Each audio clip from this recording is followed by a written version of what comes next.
അവിടെ തന്നെ ആദരിക്കുന്ന ഒരു വാക്കല്ല പൗലോസ് പറയുന്നത്. പൗലോസ് പറയുന്നത് ഇങ്ങനെയാ, ദേമാസ് ഈ ലോകത്തെ സ്നേഹിച്ചിട്ട് പോയി എന്ന് വെച്ചാൽ ദൈവത്തെ അറിഞ്ഞിട്ട് തനിക്ക് ലോകത്തിൽ താൻ ആഗ്രഹിച്ച, താൻ അറിഞ്ഞ സത്യത്തെക്കാൾ മറ്റൊരു വ്യാജം താൻ കണ്ടപ്പോൾ ആ വ്യാജത്തിലേക്ക് താൻ പോയി എന്ന് ശക്തമായിട്ട് പൗലോസ് ആത്മാവിൽ എഴുതി വെച്ചതുപോലെ, പ്രിയരെ, വ്യാജത്തിലേക്ക് തിരിയുന്നവനെ വ്യാജത്തിലേക്ക് തിരിഞ്ഞെന്നും നെകളം കാണിക്കുന്നവനെ നെകളിയെന്നും പറയാൻ ഒരാത്മീയന് കഴിഞ്ഞാൽ വചനം പറയുന്നു അവൻ ഭാഗ്യവാനാണ്.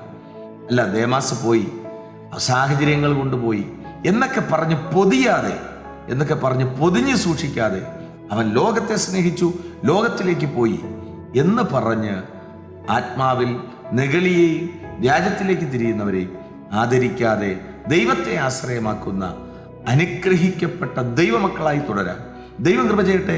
വിശ്വസിക്കുക.